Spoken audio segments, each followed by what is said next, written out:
Bismillahirrahmanirrahim. Innal hamdalillah nahmaduhu wa nasta'inuhu wa nastaghfiruh wa na'udzu billahi min shururi anfusina wa min sayyiati a'malina. May yahdihillahu fala mudilla lahu wa may yudlil fala hadiya lahu. أشهد أن لا إله إلا الله وحده لا شريك له وأشهد أن محمدا عبده ورسوله أما بعد فإن أصدق الحديث كتاب الله تعالى وخير الهدي هدي محمد صلى الله عليه وعلى آله وسلم وشر الأمور محدثاتها وكل محدثة بدعة وكل بدعة ضلالة وكل ضلالة في النار.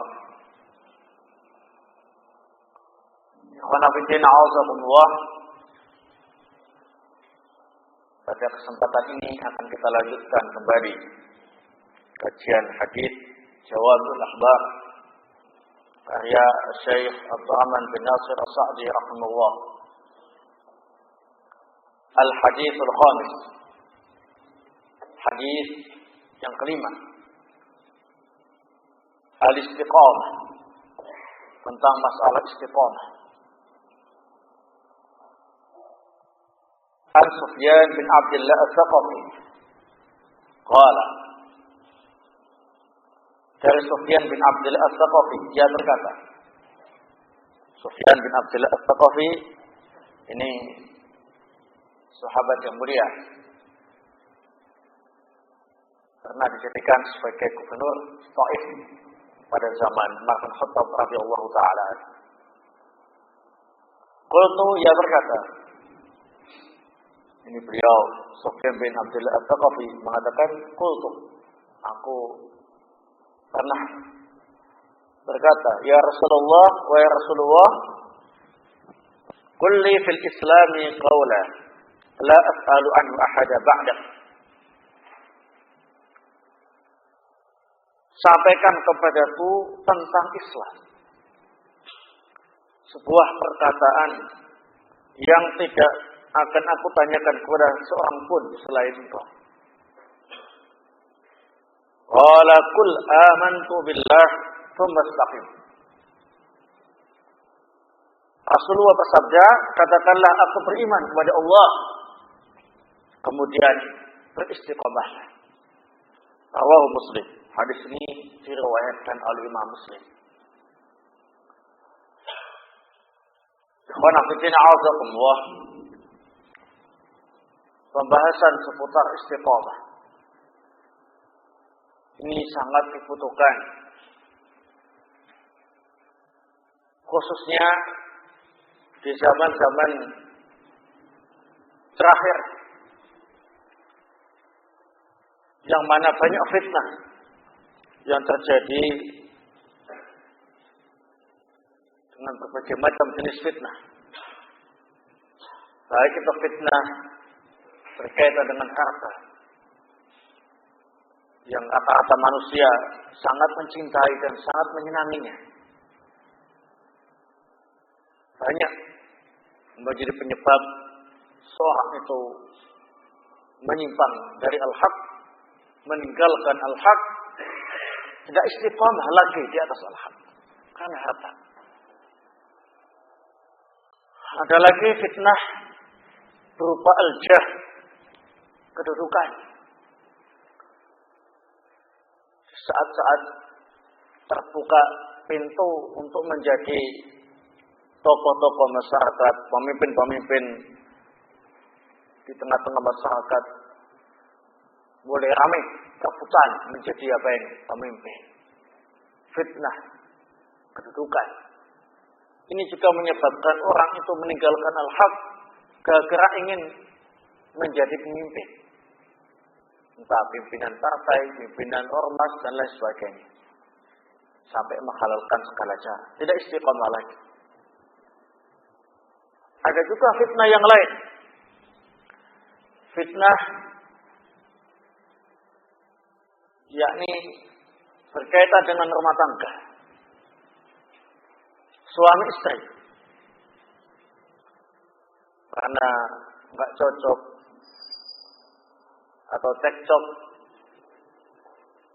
di antara sama suami dan istri, menyebabkan mereka yang dulunya semangat untuk mengikuti al-haq menjadi patah semangat dan bahkan hilang semangat dan bahkan waliyadzubillah meninggalkan al-haq hanya karena urusan rumah tangganya sudah diketahui oleh umum, yakni rumah tangga yang berantakan.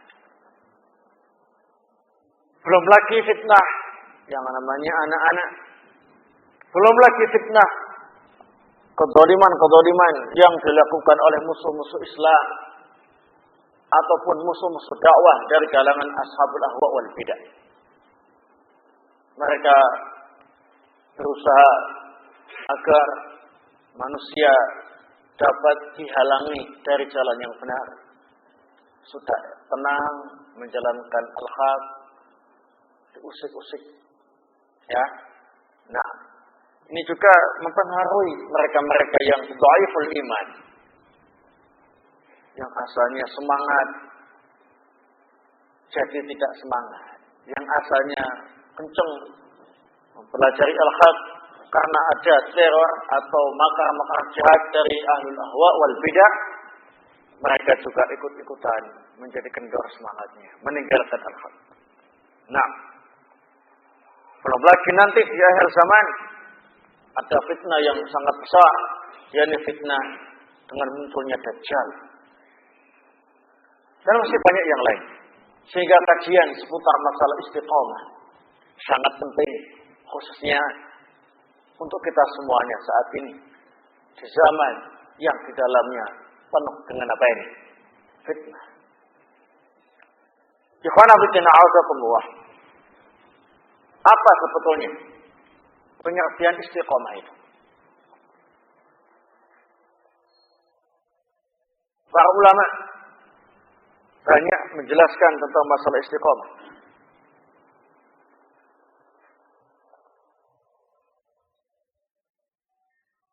Yang mana satu sama lain saling melengkapi.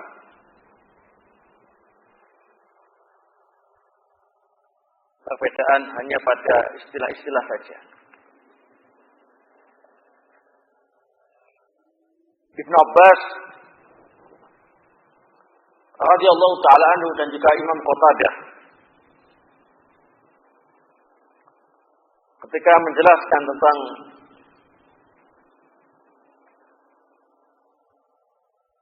firman Allah Subhanahu wa taala,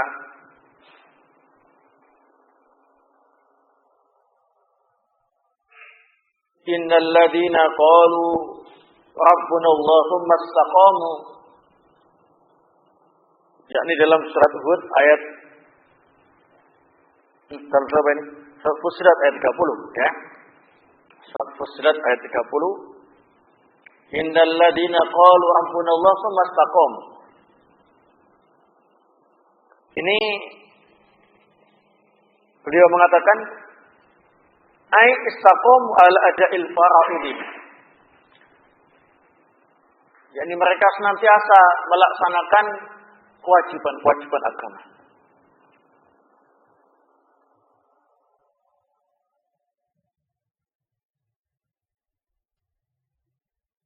Nah,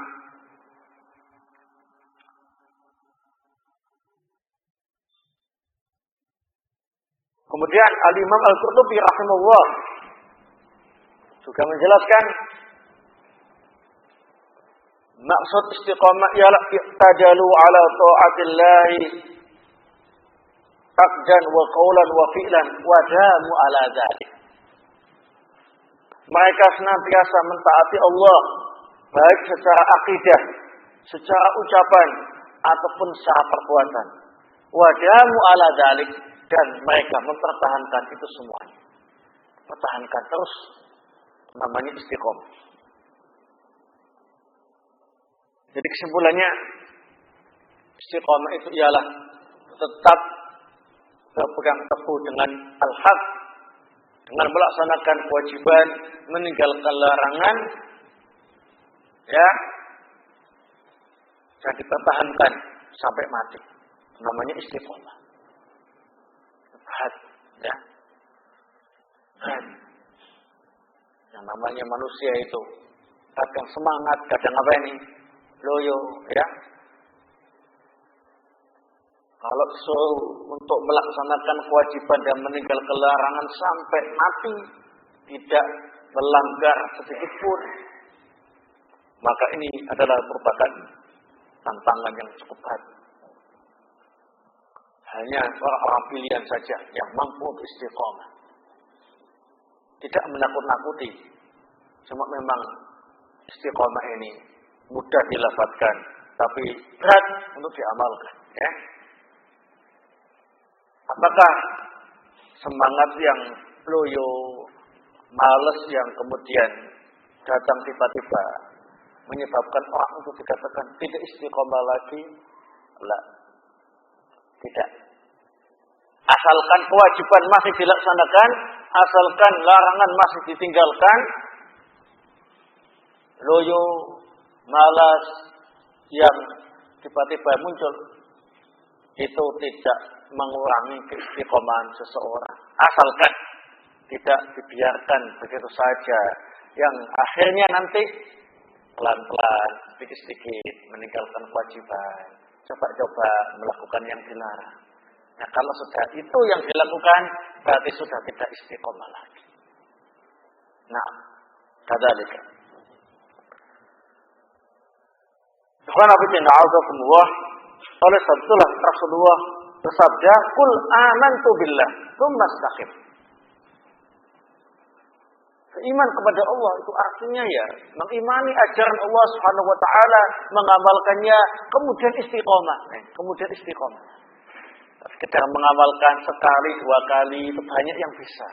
Tapi kalau untuk tetap mengamalkannya, istiqomah sampai mati, nah ini hanya orang yang mendapat rahmat dari Allah Subhanahu wa taala saja yang mampu untuk melakukannya. Nah, ingat, tidak mengurangi istiqomah kalau rasa malas atau kejenuhan atau apalagi itu rasa sumpah datang mendadak, ya. Dengan catatan tidak sampai meninggalkan kewajiban syariat dan tidak sampai coba-coba melakukan apa ini? Pelanggaran-pelanggaran. Kadzalika. Nah, kemudian bagaimana supaya kita ini bisa tetap istiqomah di atas al-haq? Nah, kita tahu itu perintah. Kita tahu itu harus kita lakukan. Tetapi kalau tidak dijelaskan bagaimana langkah-langkah yang tepat agar kita istiqomah, orang itu mungkin dalam berjalan, dalam melangkah itu masih apa ini? Belum pasti. Supaya jelas, kita harus tahu cara-cara untuk supaya mendapatkan keistiqomahan. Para ulama menjelaskan secara panjang lebar tentang masalah ini. Dan pada kesempatan kali ini hanya saya sampaikan 15 cara. Hanya saya sampaikan 15 cara saja. Yang kalau diamalkan itu sudah cukup sebagai langkah untuk mendapatkan keistiqomahan. Ya. Semoga Allah Subhanahu wa taala memberi kemudahan kepada kita semua untuk bisa mengamalkan 15 cara ini. Yang pertama, al-iqbal 'alal Qur'an.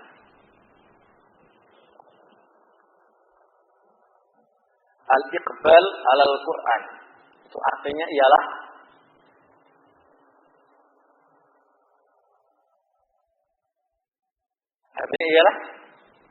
apa?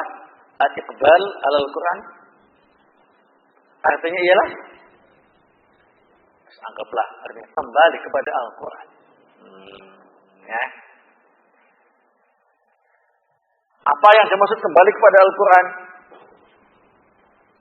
Dijelaskan oleh para ulama.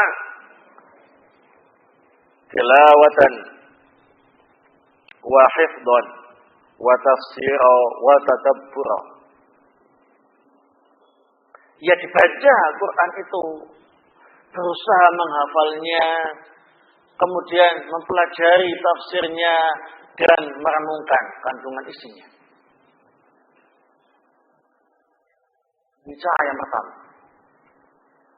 Ya, tilawatan wa hifdhan wa tafsira wa tadabbur. Rajin membaca Quran, berusaha menghafalkannya, belajar tafsirnya, merenungkan kandungan isinya. Ya, jadi tidak sekedar belajar kemudian ditutup latih begitu, tidak, tapi benar-benar dipikirkan, direnungkan hikmah-hikmah yang terkandung di dalamnya itu, hukum-hukum yang disebutkan di dalamnya. Nah, para sahabat radhiyallahu ta'ala anhum ajma'in itu mereka dikenal dengan generasi Qur'ani. Generasi Qur'ani bukan cuma berlomba untuk baik-baikan membaca Al-Quran terus dapat hadiah, dapat juara tingkat kabupaten, ya, kecamatan kan biasa, kabupaten, kemudian apa? Provinsi, kemudian nasional, kemudian Korek internasional. Nah, ya kan?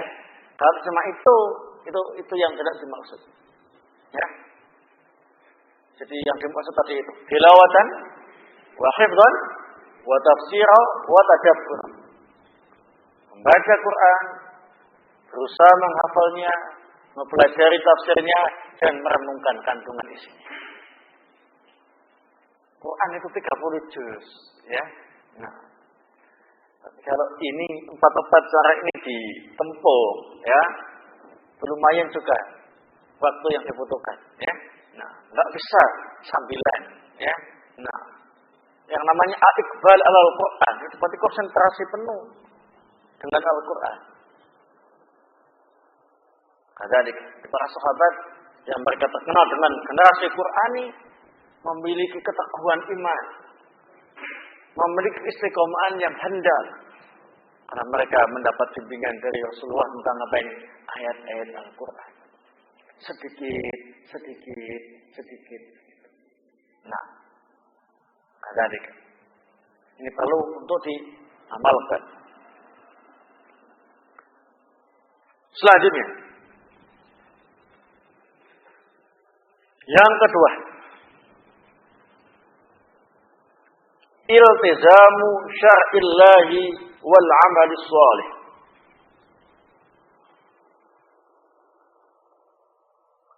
Berpegang teguh dengan syariat Allah dan beramal saleh.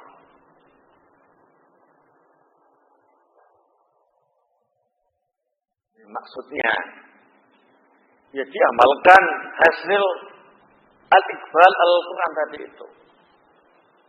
Setelah dibaca, dihafalkan, dipelajari tafsirnya, direnungkan isinya, kita harus iltizam. Apa iltizam itu? Ya berpegang teguh, ya syariat Allah tadi itu, dan kita beramal saleh, mengamalkan isinya. Nah, banyak orang itu mempelajari Al-Quran, ngerti hukum ini, hukum itu, tapi gak diamalkan. Ya, untuk imtihan saja, ujiannya biar lulus begitu. Ya, tapi kalau diamalkan, Masya Allah, ini termasuk cara supaya mendapatkan keistiqomahan. Disebutkan dalam Al-Quran surat An-Nisa ayat 66. Allah berfirman, "Walau annahum fa'alu ma yu'aduna bihi." Seandainya mereka mau mengamalkan apa yang dinasihatkan kepada mereka. Nasihat berupa ayat-ayat Allah Subhanahu wa taala. Lakana khairan lahum, niscaya lebih baik bagi mereka. Wa saddu tasbita. Wa sadda tasbita. Dan lebih mantap dalam meraih istiqomah. lebih sabar, lebih teguh di atas al-haq. Kalau mau mengamalkan. Nah, kalau sudah biasa melecehkan, taklim ya ikut rutin. Habis itu ya kembali lagi, sudah nggak ada asar sama sekali. Kalau dalam taklim itu dinasihatkan berbagai macam syariat Allah Subhanahu wa taala, ya. Kemudian diamalkan, setelah selesai taklim diamalkan, ya. Dengan penuh semangat, keikhlasan sesuai dengan sunnah, ya. Ini membantu seseorang untuk istiqomah di atas al-haq. Sebagaimana kalau supaya tidak lupa pelajaran-pelajaran atau ilmu-ilmu yang dipelajari, dia harus banyak praktek. Kalau hanya teori saja, cepat lupa. Nah, lupa itu sudah tanda-tanda tidak istiqomah. Nah, tapi kalau terus dipraktekkan, itu mudah untuk apa ini? Tetap melaksanakan teori yang didapat. Sebagaimana Al-Quran. Kalau sudah dikuasai dengan baik, dipahami dengan baik, terus terbiasa diamalkan, itu akan mudah melekat dalam sanubari kita semuanya. Kemudian yang ketiga, tadabbur, merenungkan kisah-kisah para nabi, mempelajarinya untuk diteladani dan diamalkan. Penting, ya. Jadi jangan baca komik, itu malah tidak istiqomah, itu ya. Baca novel, baca apa itu? Ya, majalah-majalah yang ya nggak ada faedahnya, ya. Nah, faedahnya mungkin ada sedikit, tapi madarnya lebih besar, ya. Nah, kadang baca kisah-kisah para nabi. Rasulullah saja dalam berdakwah itu kadang-kadang mengalami gangguan dan rintangan sampai menyebabkan beliau itu resah, gelisah dan sangat sedih. Hampir saja putus asa. Tapi kalau sudah diberi oleh Allah Subhanahu wa taala kisah-kisah tentang perjuangan nabi-nabi sebelum beliau, langsung mantap lagi dalam berdakwah. Disebutkan dalam surat Hud ayat 120. Allah berfirman, "Wa kullan naqussu 'alaika min anba'ir rusul ma nusabbitu bihi fu'adak."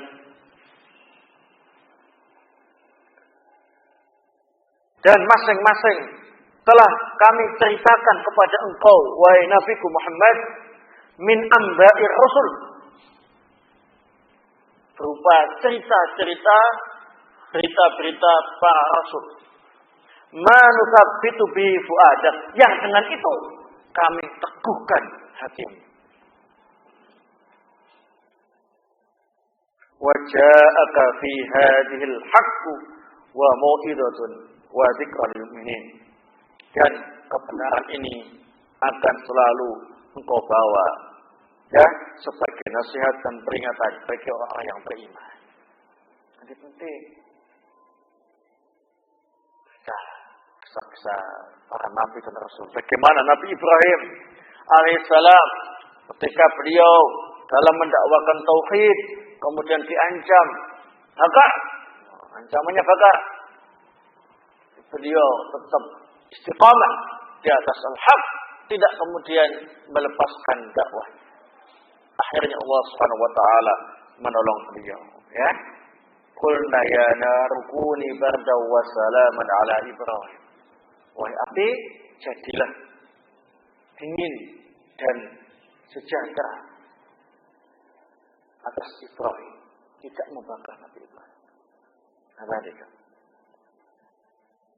Nah, dan masih banyak lagi kisah-kisah yang lain. Kalau nggak bisa baca aslinya, ya baca terjemahnya, ya. Apalagi sekarang sudah banyak kitab-kitab yang menceritakan kisah-kisah apa ini, teladan para nabi dan rasul dan rasul lainnya ya. Sebetulnya itu bukan untuk anak-anak saja. Kalau anak-anak itu yang penting senang daripada cerita kancil urip timun ya kan? Tapi juga faedahnya banyak untuk mereka ya. Nah, orang tuanya itu sebetulnya butuh tentang masalah itu. Jangan wah ini cerita-cerita anak-anak. Jangan begitu. Rasulullah saja membutuhkan berita-berita dan kisah-kisah perjuangan para nabi dan rasul sebelumnya, apalagi kita. Ya. Nah, tentunya untuk diambil ibrahnya. Ya. Di antara kitab yang membahas masalah ini ialah Qasasul Anbiya dari Ibnu Katsir rahimahullah. Ini juga sudah ada terjemahannya ya. Begitu. Ini bisa dicari kitab itu dan bisa dibaca dengan baik ya. Nah, kemudian yang keempat,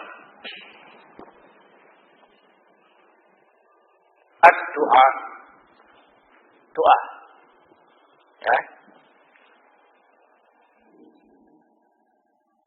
Doa ini senjata yang paling mantap ya. Doa kepada Allah Subhanahu wa taala meminta keistiqomahan. Karena kalau Allah sudah memberi keistiqomahan pada diri kita, tidak ada satupun orang yang mampu menggusur istiqomah itu dari diri kita.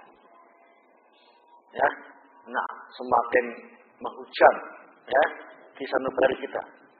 Di antara doa yang biasa kita ketahui tentang masalah ini ialah Ya muqallibal qulub, tsabbit qalbi ala dinik. Ya muqallibal qulub, wahai zat yang membolak-balikkan hati, tsabbit qalbi ala dinik. Teguhkanlah hatiku agar tetap di atas agama. Ya. Nah, dalam Al-Quran, Rabbana afrigh alaina sabra wa tsabbit aqdamana wansurna 'alal qaumil kafirin. Ya Allah, limpahkanlah, karuniakanlah kesabaran pada kami. Wa tsabbit aqdamana, kokohkan langkah kami dalam menapak al-haq. Wansurna 'alal qaumil kafirin, dan tolonglah kami dalam mengalahkan orang kafir. Seperti sering berdoa. Nah, hati kita itu berubah-ubah ya. Yang namanya hati itu ya, menurut bahasa ya, berubah-ubah. Berarti kalau kita punya hati biasa berubah. Ya mungkin saat ini duduknya di depan, besok nggak kelihatan, besoknya lagi nggak tahu kemana, besok lagi ada informasi fulan menjadi penjahat. Berarti berubah-ubah. Ya, nah. Bagi mereka yang sudah lama berdakwah, apalagi kalau memperhatikan siapa yang didakwai begitu, itu akan menemukan semacam itu. Ya, saya sendiri, saya pribadi, itu melihat sendiri orang-orang yang seperti itu. Masya Allah, ya, kasihan dan juga gemes begitu ya. Kok bisa? Memang bisa. Karena hati itu serba bisa untuk berubah. Nah, ya. Padahal itu santri, ya. Belajar. Ya, hafal Quran, ya. Nah. Ternyata ketika pulang, ya, ngerti lapangan pekerjaan, ya. Kumpul sama para pedagang, kumpul sama para petani-petani, ya. Saat itu memang petani karet, ya, di luar Jawa sana, ya. Karena nggak tahu Karena sudah kumpul-kumpul sama mereka, ternyata sudah kenal yang namanya pohon, rokok. Sudah kenal yang namanya khamar. Bayangkan. Padahal semuanya tahu itu khamar itu haram, ya kan? Tapi karena memang pergaulan seperti itu. Jarang taklim, akhirnya minum. Sudah mulai lupa sholatnya. Oh, Ustaz. Saya dikasih khabar. Hanya bisa mengurus-ngurus saja. Kok bisa? Saya ingat, oh iya, memang hati bisa berubah. Nah, itulah sebabnya. Orang itu sangat butuh apa ini? Istiqomah. Dan di antara cara supaya istiqomah ialah meminta kepada Allah Subhanahu wa taala yang bisa memberikan kita keistiqomahan, yang biasa merubah-rubah hati supaya hati kita ini tetap di atas al-haq. Doa yang sering dibaca, ya muqallibal qulub, tsabbit qalbi ala dinik. Jangan ada yang husnudzon sama dirinya, ya. Wah, saya enggak mungkin, Ustaz. Wah, jauh. Hayhata, jauh, ya. Nah, enggak mungkin saya semacam itu, ya. Mana mungkin. Mungkin saja. Masih di dunia itu mungkin. Dunia itu darul bala. Ya. Ujian, cobaan, ya. Nah, selama masih hidup di dunia, tapi masih ada ujian yang menanti kita. Mungkin sekarang tidak, besok tidak, ya lusa, dan tahun-tahun yang akan datang juga ada. Ya. Nah, tapi jangan mengharap diuji oleh Allah. Tapi kalau diuji oleh Allah Subhanahu Wa Taala, maka kita harus apa ini? Sabar dan istiqamah di atas al-haq. Nah, yang kelima, zikrullah. Kita harus sering-sering berzikir kepada Allah Subhanahu wa taala. Ya. Harus berzikir kepada Allah Subhanahu wa taala. Dzalika. Berzikir kepada Allah itu antaranya dengan menghadiri halaqah ilmu. Namanya majelis zikir lain. Halaqah ilmu itu, halaqah zikir. Karena di situ nama Allah disebut, ajaran Allah disebut. Jadi orang itu ingat Allah. Termasuk juga zikir-zikir yang disyariatkan. Ya. Setiap pada sholat dibaca zikir pada sholat, ya. Nah, zikir pagi dan sore dibaca. Nah, kadzalika. Ini membuat orang itu tetap istiqomah. Tapi kalau yang disebut-sebut selain Allah Subhanahu wa taala, ya, setiap hari nyebut duit begitu ya. Ini bikin orang apa ini? Tidak istiqomah. Ya memang semuanya orang butuh duit, cuma nggak usah disebut terlalu banyak, ya. Nah, begitu saja. Ada juga disebutkan dalam surat Al-Anfal ayat 45. Nasihat dari Allah Subhanahu wa taala kepada pasukan jihad ketika menghadapi orang kafir. Naam. Ya ayyuhalladzina amanu, wahai orang yang beriman, idza laqitum fi'atan, jika kalian berjumpa dengan kelompok musuh, fasbutu wadhkurullaha katsiran, maka kokohkan langkah kalian, istiqomahlah, dan banyak-banyak zikir kepada Allah.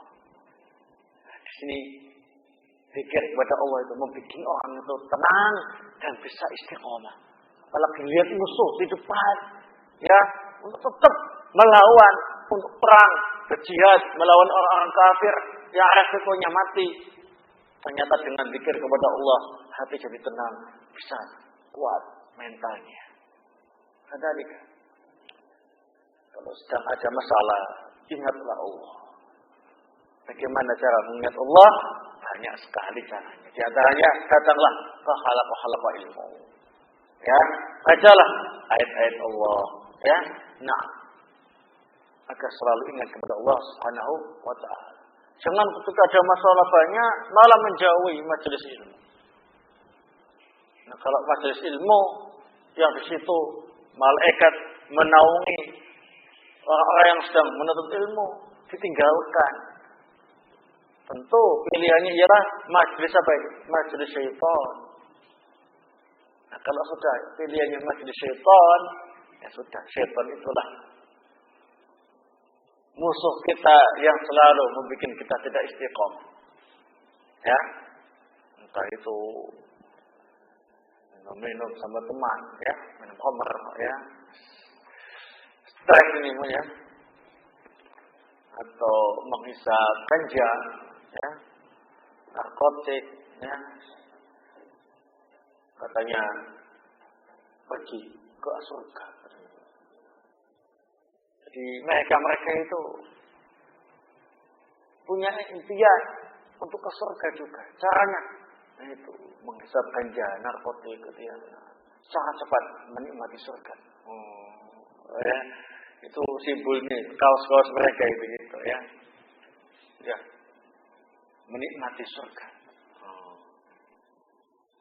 Ternyata kabarnya apa coba? Itu orang tinggal tulangnya mungkin jarum sumpek gitu.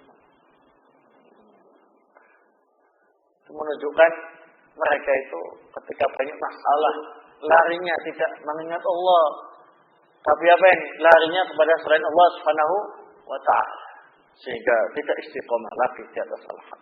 Waliyadzubillah. Nah, seperti Nabi Yusuf alaihissalam ketika diajak berzina oleh Imra'atul Aziz yang punya kedudukan, dia punya kecantikan yang luar biasa, ya.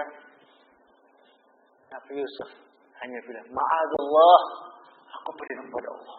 Nama Allah yang disebut langsung mantap. Tidak mau meninggalkan al-haq dengan memenuhi godaan wanita yang punya kedudukan dan cantik tadi. Tetap menjaga baik istiqomah. Nah, kalau kita digoda seperti itu, ucapkan ma'adallah, ya, aku berlindung pada Allah. Na'udzubillah min dzalik. Jangan digoda malah goda. Wah, kalau yang itu yang dilakukan berbahaya, ya.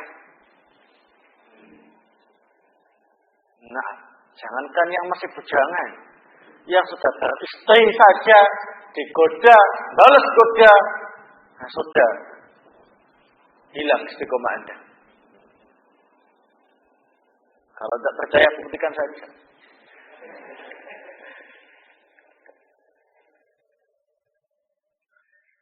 Nah, ini ada kisah tentang orang yang ketika menyebut nama Allah Subhanahu wa Ta'ala, ketika zikrullah keluar dari lisannya, menyebabkan dia mempertahankan istiqomahnya. Ini ada kisah nyata di zaman Al-Hasan Al-Basri rahimahullah. Saya ceritakan, diambil ibrahnya, sisi zikrullahnya, ya, bukan sisi yang lainnya, ya. Nah, saya tahu banyak yang masih bujangan di sini. Di zaman Al-Hasan Al-Basri, kata Al-Hasan Al-Basri, ini ada bintang pelacur.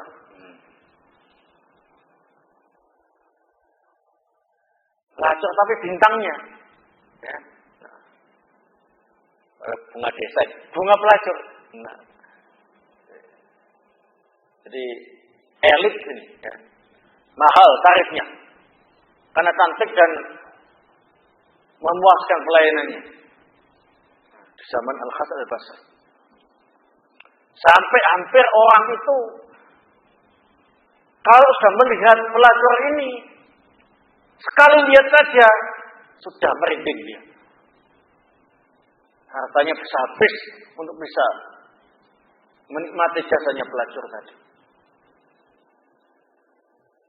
Saking apa ini? Saking. Nah, saat itu ada seorang muda yang nggak punya uang,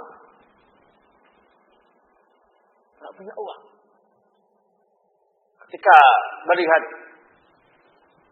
wajah pelacur tadi, itu langsung punya azam, tekad bulat untuk bekerja keras. Bagaimana caranya supaya dapat uang sehingga bisa membayar tarif yang tinggi itu. Saking kepinginnya. Nah, hanya bekerja keras siang dan malam untuk itu, ya. Nah, pemuda yang polos, ya. Apa adanya dia, ya. Kepingin, ya. Nah, berjuang keras untuk mendapatkan itu. Bukan bekerja keras siang dan malam untuk menikah, tidak. Ya untuk itu saja, ya. Nah, saking gimananya. Akhirnya dia dapat mengumpulkan harta yang ditarifkan itu. Setelah dikumpulkan, dia langsung mendatangi tempatnya pelacur. Dia juga langsung ketika melihat pelacur, dia lupa diri. Tapi ketika akan melakukan sesuatu yang diharamkan oleh Allah Ta'ala dan Rasulnya, itu langsung teringat Allah Subhanahu Wa Ta'ala. Astagfirullah. Allah. Ketika menyebut nama Allah itu langsung merinding, gemetar dia. Akhirnya ditinggalkan pelacur itu. Uang yang dibayarkan itu suruh ngambil, langsung keluar. Kata pelacurnya, kenapa? Uang yang lain saja mengejar-ngejar aku, kamu juga begitu bekerja siang malam sampai susah payah supaya bisa bersama aku. Ketika dapat, kamu kok malah meninggalkan aku. Saya takut kepada Allah. Langsung keluar. Pelacurnya tadi, alhamdulillah dengan kejadian itu dia juga mendapat hidayah dari Allah Subhanahu Wa Ta'ala. Dia langsung bertobat kepada Allah dan meninggalkan pelacurannya. Dan dia juga berazam mencari pelanggan yang satu ini. Dicari sampai dapat. Cari sana kemari, tanya sana, tanya sini, akhirnya ditunjukkan oleh salah seorang penduduk rumah yang dimaksud. Setelah dia mengucapkan salam, dibuka sama pelanggannya dulu itu yang takut kepada Allah ketika menyebut nama Allah. Begitu pintu dibuka, melihat wajah pelacur semacam itu yang dulu pernah didatanginya, langsung mati. Mati mendadak. Langsung mati mendadak.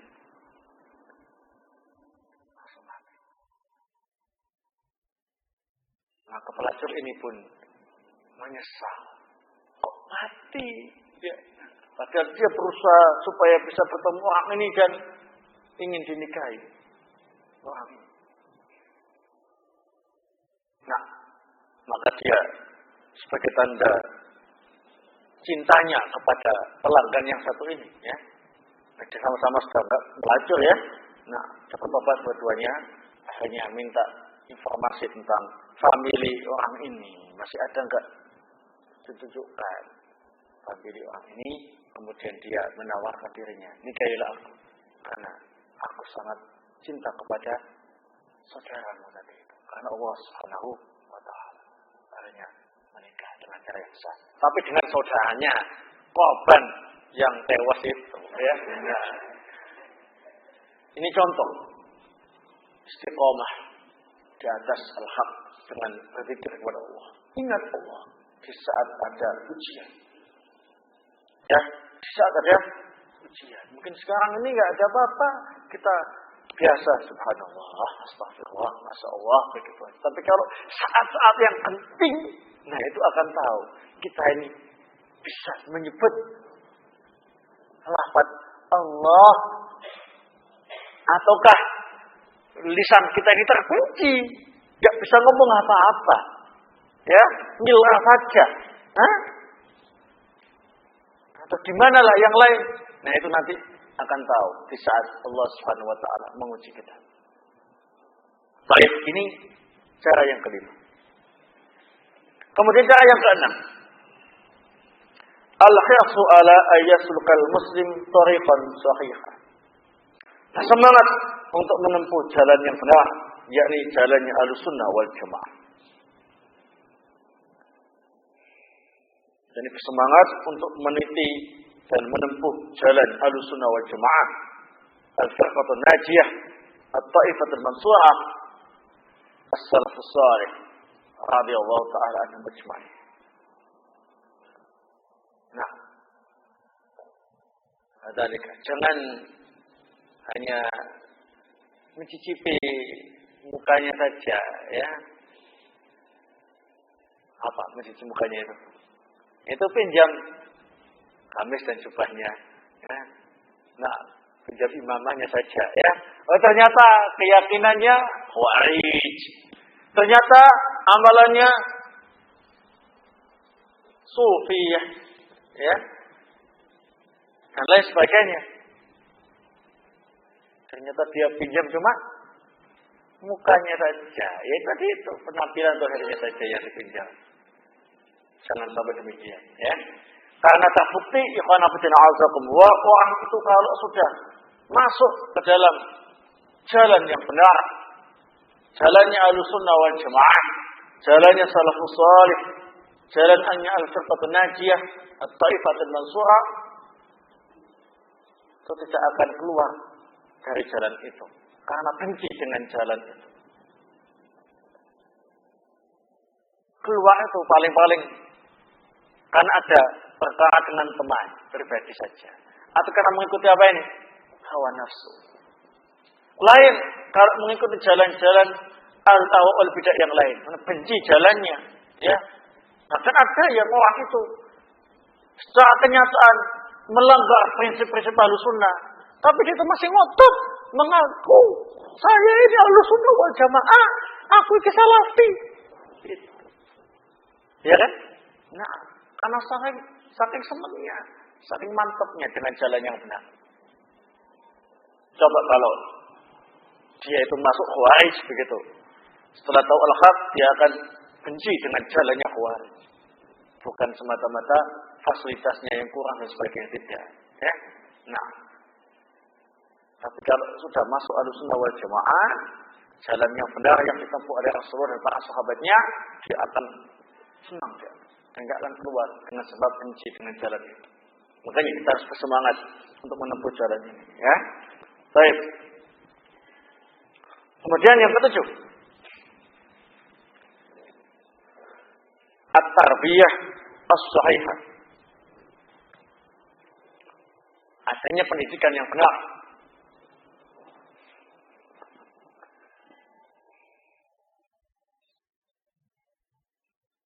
Jadi seorang itu akan istiqomah bila dididik, dibimbing yang baik, yang benar. Kalau pendidikan dan bimbingannya salah, ya enggak istiqomah.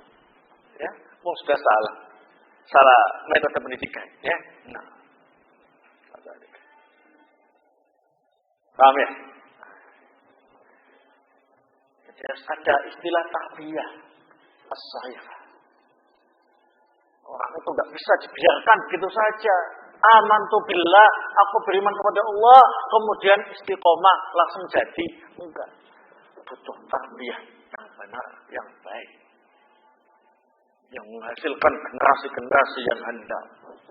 Yang tarbiyah dengan cara yang baik saja, tentu istiqomah di atas al-haq, apalagi yang tidak mendapatkan tarbiyah yang benar. Contoh, anak kita misalkan, yang masih polos, yang masih bersih, bagaikan kertas putih, belum ada coretannya. Ya. Ini kalau kita masukkan ke lembaga-lembaga pendidikan yang benar, manhajnya benar, metodenya benar, sisi pendidikan dan juga muatan-muatan pendidikannya tidak ada penyimpangan di dalamnya. Ini saja belum bisa menjamin anak ini istiqomah di atas al-haq. Ya, sekalipun ini yang harus kita lakukan sebagai usaha untuk mendapatkan apa yang keistiqomahan. Bagaimana kalau anak kita yang polos tadi kemudian dicoret dengan pelajaran-pelajaran maksiat, pelajaran-pelajaran bid'ah, khurafat dan lain sebagainya. Ya sudah, dengan itu saja sudah cukup sebagai bukti tidak istiqomah. Bagaimana kalau sampai lulus nanti ini sarjana-sarjana yang tidak istiqomah? Adakah orang yang dididik dengan pendidikan yang salah yang istiqomah? Jawabannya tidak ada. Dididik dengan pendidikan yang salah jadi orang yang benar itu mustahil. Saya dulu memang pernah Ustaz mondok di tempat Ahlul Ahwa Bidah, tapi sekarang saya ngerti salah. Anda benar itu karena meninggalkan itu, bukan tetap mengamalkan apa yang Anda lakukan dulu, ya. Nah, berarti kalian dapat tarbiyah baru, ya. Nah, itu yang dianggap tarbiyah yang baru, yang benar itu yang menyebabkan Anda istiqomah. Tapi kalau Anda tetap pada tarbiyah yang lama, meneruskan dan mengamalkan tarbiyah yang lama yang salah, ya sudah salah, sudah tidak istiqomah. Ya, nah, ada dikah. Ini penting. Ya, akhirnya tarbiyah. Kemudian yang ke-8, as-siqah bit-thariq.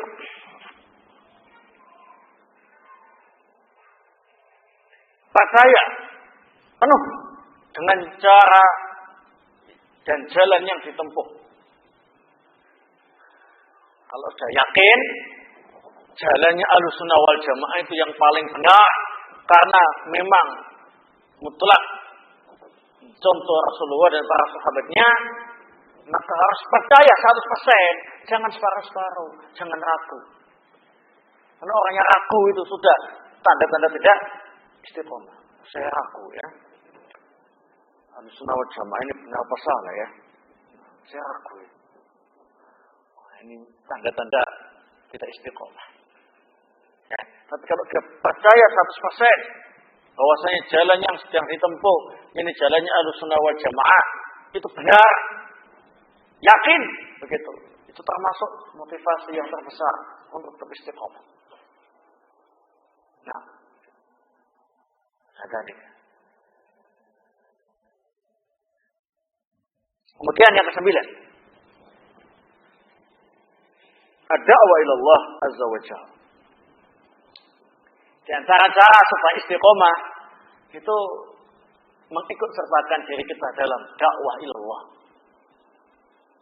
Ikut terjun dalam berdakwah sesuai dengan kemampuan dan sesuai dengan ilmu yang dipahami dan dimengerti. Ya, tidak pasif, tapi apa ini? Aktif ikut berdakwah. Kalau nggak bisa tampil memberi nasihat pada teman-temannya, ya paling tidak lah ngajak temannya supaya mendengar sama-sama nasihat-nasihat yang baik tentang agama. Membantu orang untuk istiqomah. Ya, nah, orang pasif itu kan gak enak. Ya. Kalau aktif, ngajak-ngajak yang baik, nah itu sama mantap. Ya, apalagi kalau yang ngajak bosan atau jenuh atau telewer gitu ya. Maka yang diajak akan nasihati dulu. Antum dulu yang ngajak saya untuk ikut di halaq-halaq ilmu. Sekarang tuh antum bolosan, ya. Mana saja antum itu, ya.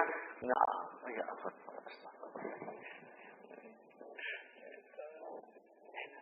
Saling mengingatkan. Sama-sama baik terjun dalam medan dakwah. Jadi dakwah ini bukan tugasnya 1-2 orang. Tapi semuanya punya kewajiban berdakwah sesuai dengan kapasitas ilmunya masing-masing dan kemampuan masing-masing. Ya, nah, ada tiga. Kalau kita lihat orang-orang yang nggak ngerti agama di sekitar kita banyak sekali ya. Satu orang ngajak 10. Nah, kalau sini 100, 10 kali 100, 1000 ya. Sudah, nggak muat masjidnya. Itu termasuk cara supaya istiqomah. Ikut serta dalam berdakwah. Memikirkan perjalanan dakwah juga harus. Ya, nah, kata Rika, nggak cuma jadi apa ini, penonton atau pendengar budiman, ya, enak-enakan sendiri tidak, ikut merasakan pahit manisnya perjuangan dakwah, ya, kata Rika. Kemudian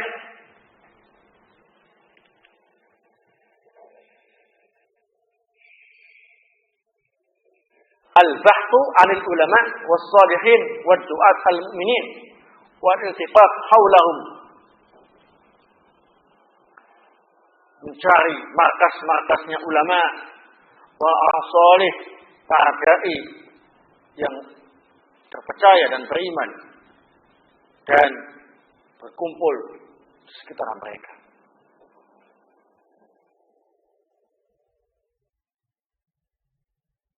Nah, cari di mana ulama terdekat, di mana markas mereka, di mana dai terdekat, di mana markas mereka. Terus berusaha untuk dekat dengan mereka, kumpul bersama mereka di markas-markas dakwah. Itu cara yang Masya Allah benar-benar mendatangkan kebaikan dan menutup pintu-pintu kejelekan. Rasulullah bersabda dalam hadis yang hasan diriwayatkan oleh Ibnu Majah, di Sahih Al-Albani dalam As-Sahihah, menjelaskan tentang mereka-mereka yang saleh, dai-dai ilallah, para ulama yang istiqamah di atas al-haq. Inna minan nasi nasan. Sesungguhnya di antara manusia itu ada sekelompok orang, mafatihah lil khair, yang menjadi pintu-pintu kebaikan, maghaliqa lisyar, yang menjadi penutup kejelekan. Seperti itu para ulama, para saleh, para dai Allah, ya.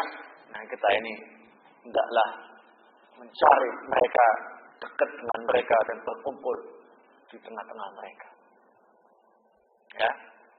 Kalau jauh dari mereka, tangga kanan, tangga kiri, pergaulannya rusak.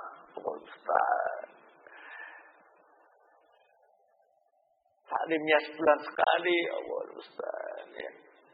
Taklimnya sebulan sekali, fitnahnya itu 24 jam non-stop. Mampukah membendung itu?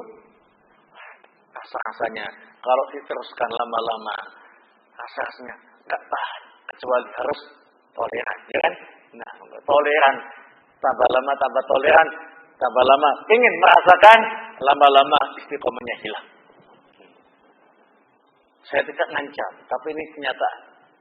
Seorang yang jauh dari markas dakwah, ya, apalagi sendirian, itu lebih mudah terpancing dengan fitnah. Ya, sebagaimana kalau kambing ya, tertinggal dari teman-temannya itu ya, nah itu mudah diterkam segala. Segala itu ialah syaitan. Ya, paham maksud saya? Cari, kalau sudah punya uang, pengen perumahan, daripada sekeliling perumahan-perumahan Cina, kafir, atau perumahan-perumahan yang mereka itu tidak memperhatikan syariat Allah Subhanahu wa taala. Nah ini berbahaya sekali. Paham ya? Maka carilah perumahan-perumahan yang dekat dengan markas-markas dakwah. Ya, di situ bisa saling berta'awun, saling menasihati. Ya, orang nggak akan berani macam-macam. Ya, nggak akan berani macam-macam berbuat yang tidak baik. Kenapa? Karena berada di markas dakwah. Banyak mata yang melototi. Ada yang nggak benar sedikit. Ta'al ya akhi, ittaqillah. nggak baik gitu ya. Nah, tapi kalau jauh dari markas dakwah, berbuat macam-macam, siapa yang negur? Mau sama-sama seperti itu semua, ya kan? Nah, ini termasuk cara untuk istiqomah. Baik. Kemudian yang ke-11, At-tiqah binasrillah wa alal mustaqbalil Islam. Percaya sepenuhnya dengan pertolongan Allah dan percaya bahwasanya masa depan ini milik Islam. Sekalipun diusir sana, diusir sini, ya taklimnya ganti tempat sana, ganti tempat sini, ya jangan pesimis, biasa, ya sudah biasa, ya, nah sudah biasa. Alhamdulillah masih banyak tempat, ya. Nah, belum pernah taklim kemudian di pinggir-pinggir jalan, ya, nah, ya kan? Masih banyak tempat. Kalau ada kipas anginnya, keramikan, insyaallah ya. Wadah aquanya, dan sebagainya. Masya Allah, masih bersyukur. Ya kan? Harus percaya sepenuhnya bahwasanya Allah akan menolong mereka-mereka yang memperjuangkan agamanya. Dan harus yakin, saya yakinnya bahwasanya masa depan milik Islam. Islam itu akan menang. Islam itu akan jaya bila kita mau menolong dan membela agama Allah dengan penuh kesabaran dan istiqomah. Ini maksudnya ditekankan, ya, supaya kita tidak pesimis. Orang yang pesimis itu biasanya mudah tidak istiqomah. Waduh, saya nggak boleh taklim lagi di situ. Gimana ini? Ustaz? Jauh. Gimana? Gak usah taklim ya? Gak usah istiqomah. Enggak. Ya, kan begitu. Pesimis, ya kan? Gak usah pesimis. Bisa jadi diganti dengan yang lebih baik oleh Allah Subhanahu wa taala. Kalau sabar dan istiqomah. Baik, yang ke-12. Ma'rifatu haqiqatil batil wa adamil iqtirar bih. Mengetahui hakikat kebatilan dan tidak tertipu dengan kebatilan. Artinya kita harus mempelajari mana sajakah perkara-perkara yang batil, yang mungkar, supaya kita ini tidak tertipu dengannya. Bukan dipelajari untuk diamalkan, dipelajari untuk dijauhi. Ya, nah ini boleh enggak? Ini boleh enggak pelajari? Apa saja sih kemaksiatan itu? Apa saja sih perkara yang diharamkan? Apa saja sih kebatilan? Apa saja itu kemungkaran? Apa saja itu kebid'ahan? Semuanya dipelajari dengan baik supaya kita tidak tertipu dengannya. Supaya kita bisa menjauhinya. Dan kalau nggak ngerti, biasanya dia melakukan dalam kondisi tidak sadar. Ketika diingatkan, perbuatannya sudah disenangi, dia sulit melepaskan. Nah ini tanda tidak istiqomah. Wallahu ta'ala bishawab. Kemudian yang ke-13.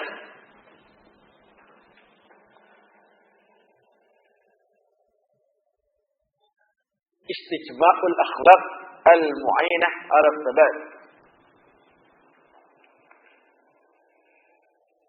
Berusaha menghimpun akhlak-akhlak yang bisa membantu untuk istiqomah. Jadi kita mempelajari bab akhlak yang paling bisa membantu kita agar istiqomah. Di antaranya as-sabr, kesabaran. Belajar apa itu kesabaran, jenis-jenis kesabaran, ya. Nah, kemudian apa lagi itu?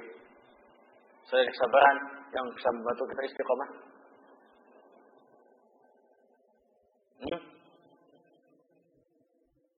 Al-afu, ya. Nah, memaafkan kesalahan orang, ya. Nah, dan lain sebagainya. Ini membantu juga. Kemudian yang ke-14, wasiyatul rajulis salih. Minta nasihat kepada orang-orang salih yang terpercaya agamanya. Nah,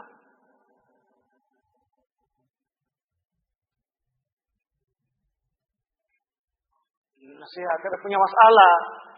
Jangan minta nasihat kepada teman-teman yang gak karuan, ya. Walaupun itu teman angkatan sederajat, jangan. Malah dia menunjukkan yang gak baik, ya. Minta nasihat aja kepada orang soleh yang terpercaya agamanya, yang berilmu.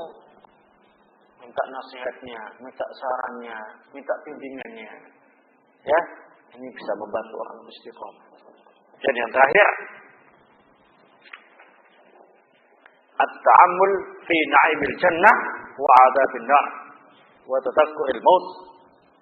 Merenungkan nikmat-nikmat yang ada di surga. Merenungkan tentang azab neraka dan selalu mengingat kematian.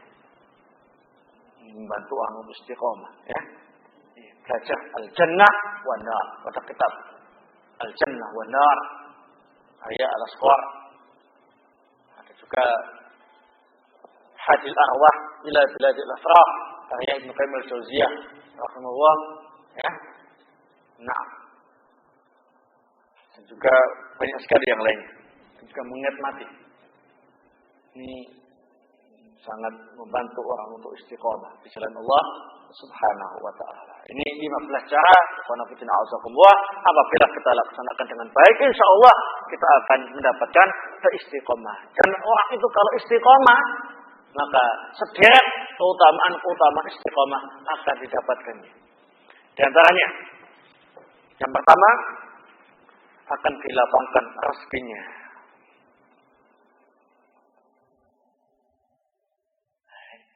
Rezekinya dilapang. Kalau lapang rezeki, bikin lancar usahanya, bikin gampang urusannya dalam masalah-masalah dunia, ya. Nah, seperti dalam surat Al-Jin ayat 16.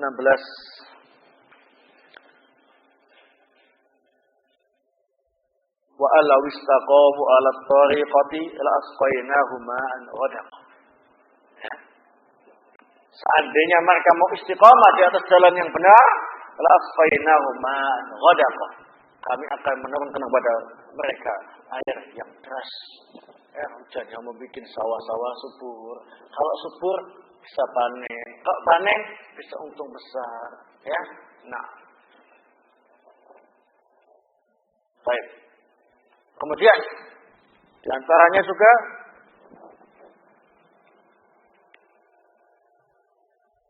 akan mendapatkan surganya Allah Subhanahu wa taala dan mati husnul khatimah. Nah,